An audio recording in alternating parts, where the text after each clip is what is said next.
Hello everyone, welcome to my YouTube channel. So guys, मैं लेकर आ गई हूँ एक न्यू स्टोरी जो काफ़ी ज़्यादा इंटरेस्टिंग होने वाली है। कहानी की शुरुआत में हमें एक दासिया स्टेट दिखाया जाता है जो काफ़ी ज़्यादा ब्यूटीफुल होता है, और वहाँ पे सभी लोग लाइन लगाकर खड़े थे और एक सुंदर लड़की को वेलकम करने के लिए और उसे देखने के लिए सब लोग एक साथ इकट्ठे हो जाते हैं। जैसे ही उस सुंदर लड़की की एंट्री होती है, सभी लोग उसको सेलिब्रिटी की तरह ट्रीट करने लगते हैं। ये सब देखकर वो लड़की काफ़ी ज़्यादा खुश होती है और सभी कहते हैं कि आप बहुत सुंदर हो। ये सब सुनकर सभी को थैंक्स कहती है और अपने महल के अंदर चली जाती है, जहाँ उसे एक आदमी मिलता है जो उसका बहुत बड़ा फैन होता है और उसके लिए काफ़ी ज़्यादा गिफ्ट्स लेके आता है। उसे कहता है कि मैं आपका बहुत बड़ा फैन हूँ और आपके लिए बहुत सारे गिफ्ट्स लेके आया हूँ।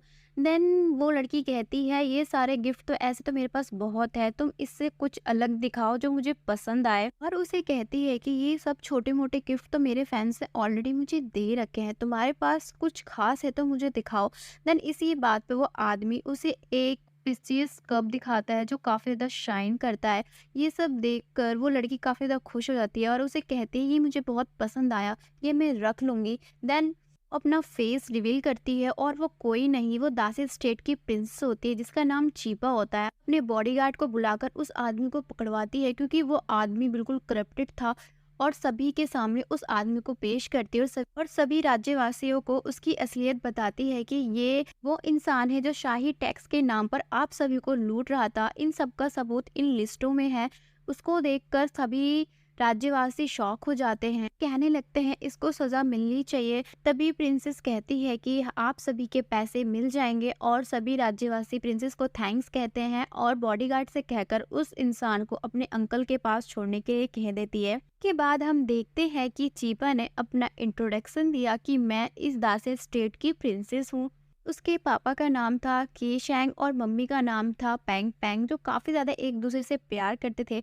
और जब मैं हुई थी तब काफ़ी ज़्यादा दोनों खुश थी क्योंकि मैं एक लौती चाइल्ड थी उनकी। दोनों मुझसे काफ़ी ज़्यादा प्यार करते थे और मेरे काफ़ी ज़्यादा नखरे भी उठाते थे। देन वो अपने फादर के बारे में बताने लगी कि मेरे फादर जब से किंग बने थे वो सब अपनी जिम्मेदारी अच्छे से निभा रहे थे, किसी के साथ गलत नहीं करते थे, सबके साथ न्याय करते थे, इसलिए सभी उनका सम्मान करते थे। और चीपा की मॉम से उन्होंने प्रॉमिस किया था कि पूरी दुनिया घुमाएंगे, और इस राज्य साम्राज्य के संभालने के चक्कर में वो उनको टाइम नहीं दे पा रहे थे। देन उन लोगों ने डिसाइड किया कि अब मैं पूरा साम्राज्य अपने छोटे भाई शिंग चैंग के हवाले करके मैं तुम्हारी मॉम के साथ दुनिया घूमने जाऊंगा। देन प्रेजेंट टाइम में चीपा के अंकल और आंटी इस साम्राज्य के रानी और राजा हैं। के बाद हम प्रेजेंट टाइम में देखते हैं कि चीपा अपने फादर के पास जाती है और कहती है, पापा मैं आप लोगों के साथ क्यों नहीं जा सकती दुनिया घूमने। देन उसके फादर कहते हैं कि मैंने तुम्हारे मॉम से प्रॉमिस किया है कि हम लोग अकेले ही जाएंगे, और अब तुम्हें हम नेक्स्ट टाइम लेके जाएंगे। और उसे ये कहकर जाते हैं कि तुम अपना ध्यान रखना, और अब ये समय आ चुका है कि तुम अपने लिए अपना लाइफ पार्टनर ढूंढ लो क्योंकि तुम्हारी अब उम्र हो गई है। ये बड़े प्यार से समझाते हैं और कहते हैं कि अब जल्द से जल्द तुम्हें अपने लिए कोई ढूंढ लेना चाहिए, तुम्हारे पास भी कोई होना चाहिए, अरे बात तुम्हारा ख्याल रख सके। ये बात, ये सीन ये पे खत्म होता है। हम नेक्स्ट सीन में देखते हैं बीस्ट वर्ल्ड को, जो काफी ज्यादा सुंदर होता है और वो जादुई होता है। किसी को भी नहीं पता होता है कि ये ऐसा भी कोई वर्ल्ड हो सकता है जहाँ बीस्ट रहते हैं। के बाद हम देखते हैं कि एक बीस्ट बैठा होता है और मन ही मन में कहता है कि मेरी शक्तियाँ कमजोर हो रही है, कहीं एक ना दिन मैं इस तरह मर ना जाऊं। और वो अपने आप को सोचने लगता है और कहता है कि मेरी सारी शक्तियाँ एक बॉल में थी जिसे हॉलीबॉल कहते हैं। कहता है कि मेरी सारी शक्ति उस लड़की ने ले ली है, मैं उस लड़की से ले लूंगा। देन हम मेन कैरेक्टर को देखते हैं जिसका नाम वू लैंग होता है और ये बीस्ट साम्राज्य का किंग होता है। के बाद वो सीन सोचने लगता है जब वो इंसानी दुनिया में गया था और फाइट करने की वजह से वो काफी ज्यादा कमजोर होने के वजह से वो लेट गया था। तभी वहां पे एक लड़की दिखती है पेड़ पर, वो उसके ऊपर गिरती है, तभी उसकी बॉल निकल के उसके मुंह के अंदर चली जाती है। तभी से मुलान की पावर धीरे धीरे कम होते होते बिल्कुल कम हो गई थी। जोर जोर से चिल्लाता है कि तुम हो कहाँ लड़की, तुम मेरी शक्तियां लेकर कहाँ चली गई हो, तुम्हारी वजह से मैं रोज यहाँ पर मर रहा हूँ।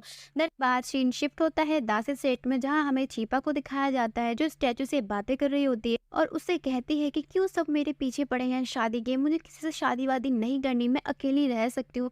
देन जैसे बातें कर ही रही होती है, पीछे से उसके अंकल आंटी चाचा चाची आ जाते हैं और उसे कहते हैं कि प्लीज प्लीज़ तुम किसी को पसंद कर लो, हम तुमसे बहुत प्यार करते हैं। ये इमोशनल ड्रामा करके दिखाती है कि तुम्हारे मम्मी-पापा के एब्सेंट में हमें तुम्हारा ख़्याल रखना है और तुम किसी को पसंद कर लो जो तुम्हारा ख़्याल रखे और पूरे लाइफ टाइम तक प्यार करे।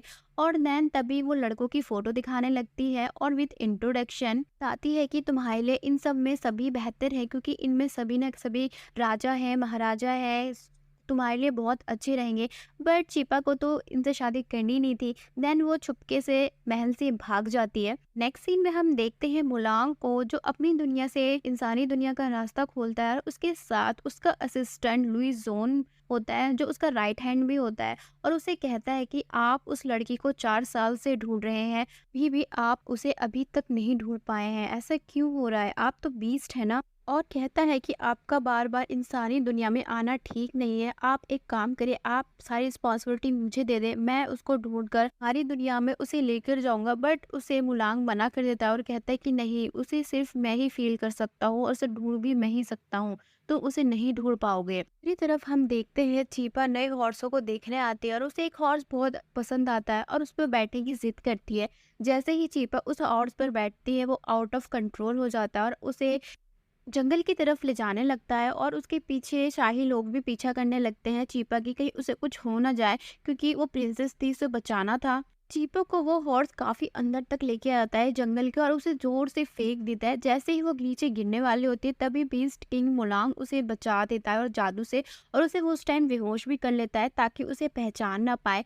और जैसे ही मुलांग चीपा को नीचे रखता है उसे फील होता है कि ये वही लड़की है और अपनी पावर को फील करने लगता है और वो लोग डिसाइड करते हैं कि हम इसे अपनी दुनिया में लेके जाएंगे।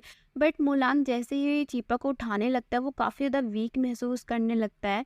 दूसरी तरफ देखते हैं कि चीपा को बचाने के लिए उसके गार्ड्स आ जाते हैं। इसी चलते फिलहाल मोलांग और उसके असिस्टेंट को छुपना पड़ता है। तभी एक गार्ड ने चीपा को उठाया और कहते हैं कि आपको लगी तो नहीं। चीपा अचानक से आंखें खोलती है अपनी और कहती है मैं तो इतने ऊपर से गिरी थी, मुझे कहीं चोट क्यों नहीं लगी। और वो सोचने लगते हैं कि मुझे ऐसे कैसे कुछ नहीं हुआ, मुझे एक खरोच तक नहीं आई। देन चीपा का गार्ड तभी उसे कहता है कि प्लीज़ प्रिंसेस हमें यहाँ से जाना चाहिए, क्योंकि शाम होने वाली है, यहाँ पे रहना खतरे से खाली नहीं है।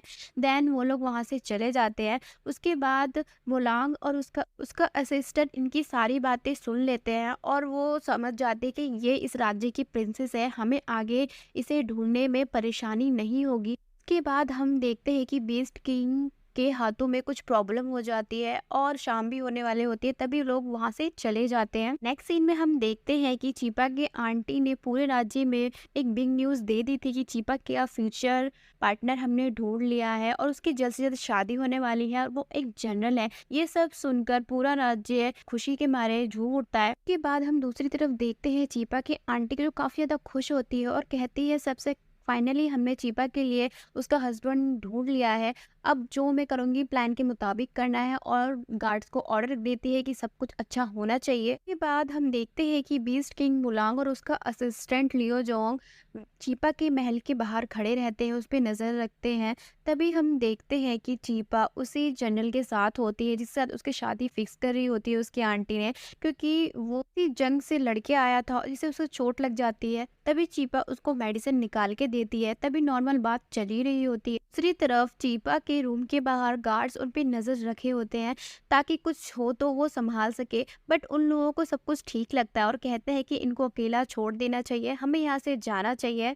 तभी चीपा को पता नहीं होता कि गार्ड्स यहाँ पे है नहीं और उसे कहती है कि मैं आपसे शादी नहीं कर सकती, क्योंकि मैं अभी शादी नहीं करना चाहती। तभी ये सब सुनकर जनरल को काफ़ी गुस्सा आ जाता है और कहता है कि मैंने तुमसे शादी करने के लिए काफ़ी सारे टेस्ट पास किए हैं, ऐसा नहीं हो सकता, और उसके साथ ज़बरदस्ती करने लगता है। तभी चीपा उसके ऊपर कुछ फेंक कर वहाँ से बाहर आ जाती है, बट ज़्यादा देर तक बाहर नहीं आ पाती। तभी सामने से जनरल आ जाता है और कहता है कि बस एक रात की बात है, उसके बाद तुम्हें मेरा होने से कोई नहीं रोक पाएगा, क्योंकि मुझे इस साम्राज्य का किंग बनना है तो तुम्हें मुझसे शादी करनी ही पड़ेगी। ये सब सुनकर चीपा जोर जोर से चिल्लाती है और कहती है प्लीज मुझे कोई इससे बचाओ। तभी मुलांग को चीपा की आवाज सुनाई देती है, तभी वो स्पीड में चीपा को बचाने के लिए जाता है। जैसे ही मुलांग उनके बीच में पहुंचता है तभी जनरल पूछता है कि तुम कौन हो और हमारे बीच से यहाँ से चले जाओ, ये सिर्फ मेरी है, तुम हमारे बीच में मत आओ। तभी मुलांग कहता है कि मैं वो हूँ जो 4 साल से इस लड़की को ढूँढ रहा हूँ, तो प्लीज़ तुम हमारे बीच में मत आओ। देन तभी मुलांग उसे जादुई से बेहोश कर देता है और चीपा तभी उससे पूछती है, तुम हो कौन? तुम मेरे यहाँ पे क्या कर रहे हो? देन तभी चीपा को भी उस जादू से बेहोश कर देते, जिसकी आवाज़ सुनकर वहाँ से एक गार्ड भागते-भागते आता है। तभी ल्यू जुंग उसको ठिकाने लगा देता है, क्योंकि ल्यू जुंग के पास भी कुछ पावर थी और उससे उसका आईडी कार्ड छीन लेता है, ताकि बाद में आने में उनको कोई दिक्कत ना हो। अब हम देखते हैं कि फाइनली मुलांग अपनी दुनिया में चीपा को लाने में सफल रहता है और तभी उसकी तबीयत खराब हो जाती है, क्योंकि दूसरी दुनिया का दरवाज़ा खोलने में और यहाँ तक चीपा को लेकर आने में उसकी सारी पावर खत्म हो जाती है। तभी उसका राइट हैंड लुइजोन कहता है कि आप जाके महल में आराम करो, हमारी कोई सर्वेंट आके इसको ले जाएगी, आप टेंशन मत करो। उसके बाद हम देखते हैं चीपा की अचानक से आंखें खुलती है और वो सोचने लगती है कि मैं इतनी रात को जंगल में क्या कर रही हूँ, बट उसे नहीं पता होता है कि मैं दूसरी दुनिया में हूँ, और वो अपने घर का रास्ता ढूंढने लगती है। के साथ ही एपिसोड यहीं पे खत्म होता है। आगे की स्टोरी और भी ज्यादा इंटरेस्टिंग होने वाली है। अगर आपको मेरी वीडियो पसंद आए तो प्लीज़ लाइक करें, शेयर करें और कमेंट करना बिल्कुल भी ना भूलें। प्लीज़ मेरे चैनल को सब्सक्राइब करें, जिससे मेरे हर आने वाली वीडियो की नोटिफिकेशन आप तक पहुंचेगी, आप एक भी वीडियो मिस नहीं करें।